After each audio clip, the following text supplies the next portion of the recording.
Székely Ilonka nénihez jöttünk, van egy nagyon-nagyon jó leves receptje, vagyis sok van, csak egyet most megmutat, és akkor olvassuk el, mi van kiírva a kapura. Ember, vés szívedbe, hogy ez a föld székely, és az is marad.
És most mit választott, hogy mit tanít meg nekem? Egy fokhagymás csirkelevest. Fokhagymás csirke. Amit aratáskor szoktak főzni, ugye akkor már a csirkék akkoráig nőttek, hogy akkor már le lehetett vágni, és a nehéz munkát egy kicsi húsos segítették, igen.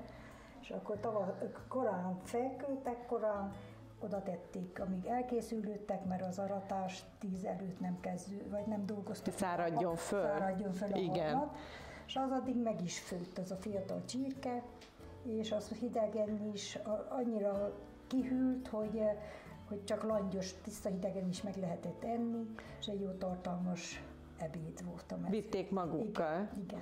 Egy fölaprított csirke.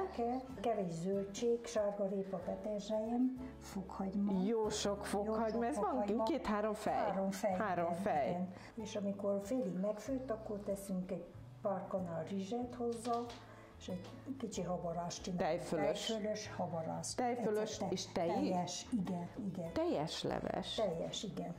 És a savanykásságát a tejföl, még te ecet is. Úgy szoktam mindig, hogy a lisztet az ecettel elsodorom, és utána töltök hozzá a tejet, és amikor annyira került a tej, akkor... De akkor nem csapja ki a tejet?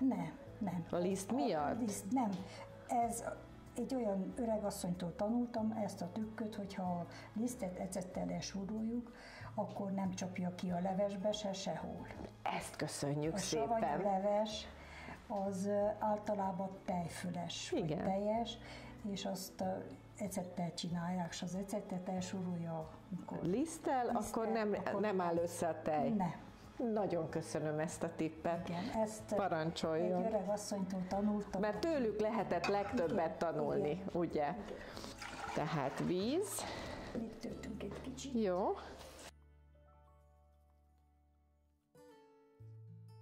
És ezt akkor így egyből oda tesszük a zöldséget. A zöldséget mindenki bele. Csak megtetszik roppantani? Egy kicsit, hogy az íze jobban. Ennek ez a lényege, a fokhagyma, és nem ilyen intenzív kell legyen, ennek meg kell följön ugyanúgy, mint ha a kocsonyába tennünk. Teljesen meg kell följön, és az adja az ízit a levesnek. Azért nem rakunk bele se hagymát, semmit, egy kicsi zöldséget, azért biztos, hogy tartalmasabb legyen, azért rakták, mert az íz ezen van. A sok fokhagymán van az lényeg. Hát meg a teljes tejfölös eresztéken. Lánykorában járt még aratásra? Hát, igen. Markot szedett? Markot is szedtem, s mindent, ami kellett. Sajnos akkor a TSZ időben kellett menni, mert hát szülőknek segíteni kellett, mert én falun nőttem fel, ugye? Hát igen. Csíkba. Ez nem csíki leves, hanem én Keresztúr környékiről vagyok, Szent Erzsébeti. És ez onnan való ez a recept? Igen. Azt már nem tudom megmondani, hogy direkt, mert az édesanyámnak a szülei nyárad menti volt a nagymama, az édesanyja Gyergyai, és lehet, hogy valahonnan össze... Lehet, hogy nyárad menti recept. Az is lehet, vagy nem tudom. De én tőle tanultam, sokat főztünk ilyenkor a csirkét. Egy kisebb csirkéből is a családot letelepítették. Jól lakadták. Igen, igen. De az én nagymamám is járt még aratásra markot szedni, és ő neki ez olyan szép emlék volt öregkorára. Igen, mert valahogy összeült a család, vagy együtt volt, igen. Vagy úgy össze szoktunk társulni. Igen. 2 kaszás volt, be kaszával varták le a gabonát, és aztán utána minden kasza után volt egy kötél csináló, egy marokszedő, egy kötöző, aztán összehordtuk közösen, kalonjával. És akkor kijött a cséplőgép. Hazahordták. Ja, hazahordták, nem ment ki a cséplőgép. Na, akkor ezt oda tesszük főni, és most főjük. Ezek a legjobb receptek, hogyha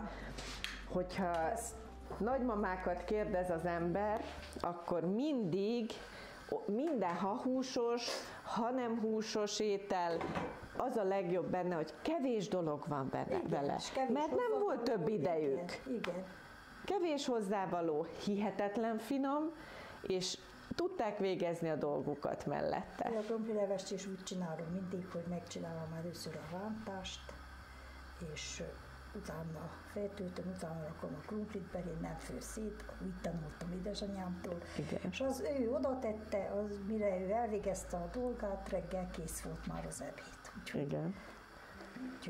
Ezelőtt tényleg mindent meg, ami maradék volt is, mind felhasználták, ami mindenből tudtak, kevés dologból is, mert hús nem változatosan? Sok. Igen. Ugye? Hús nem sok volt, mert hát akkor hűtőse volt. Igen. Úgyhogy nem, úgy szokták a húst beszerezni, hogy legyen a családnak, hogy a juhot vagy valami nagyobb állatot a szomszédok szerre vágták le. Egyik levágott ezen a hétvégén, adott mindenkinek, aki kért, jövő hétvégén levágott egy másik, utána azt ők vitték vissza. És akkor így hetekig igen, volt igen. mindenkinek. Úgyhogy ezelőtt jó, szóval más volt az élet.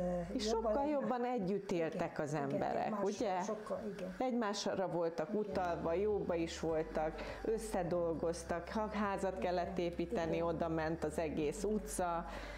Hát ma ez nincs, van, vagy itt még van Csomortán? Még azért van.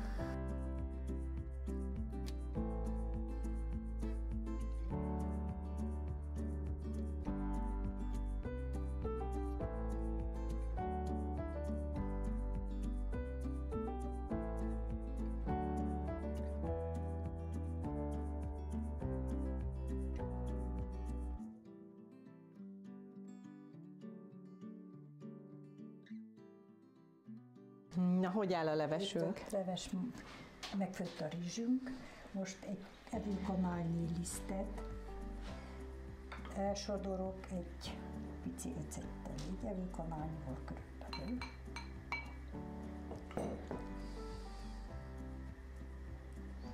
És ez a nyitja, hogy ne csapja ki majd a tejet. Előbb egy kicsivel, hogy csomómentes legyen, ugye? Nem ilyen szép. Gyönyörű. Kicsit leveszem a kályháról, és belezutyantom. Mikor ne forjon. Ne forjon.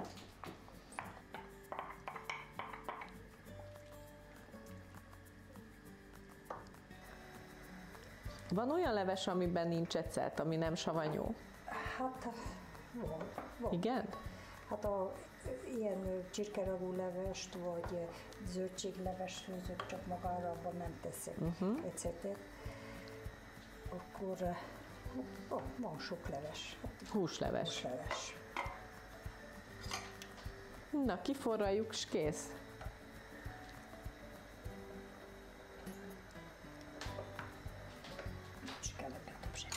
Nem kell ebbe több semmi. Nem kell több semmi. Ez is gyors leves.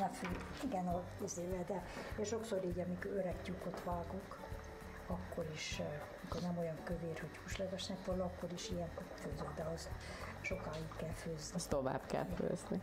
Nagyon jó recept. Mikor olyan dolgom van, hogy nyugodtan főhet, akkor oda teszem, nyugig a főségzem a dolgom.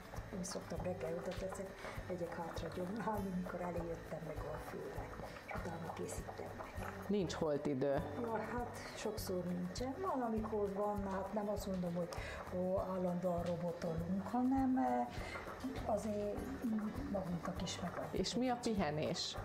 A pihenés? Hát a pihenés, hogy egy kicsit leülünk odakint a hintára, beszélgetünk a mennyekkel, a gyermekeket, az unokákat, hogy felmegyünk közben a városba, egy kicsit úgy plázázunk, mert hát az is kell, így. Na, ilyen is van. A kertben is egy kicsi kikapcsolódás, mikor a szomszédasszonyokhoz is elmegyünk, kicsit beszélgetünk, vagy közben szoktunk sétálgatni is télen, mert mikor időnk van este felé, mert ez is egy kicsi mozgás is kell. Nyáron nem sok van, mert munkatöbb van.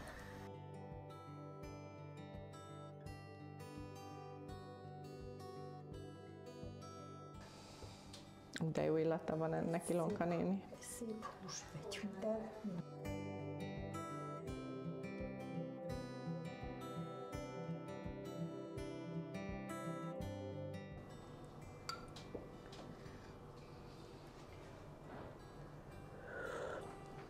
Oh.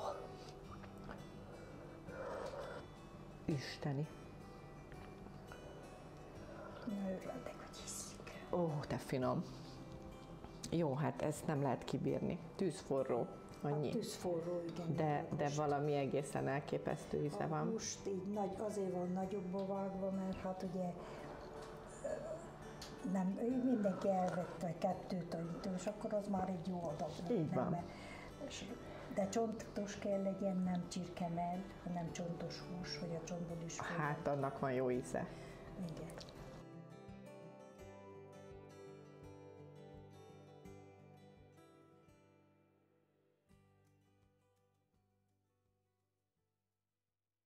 A sorozat a Celldömölki Malom támogatásával készült. Celli búzalisztek, kalásztól a kovászig.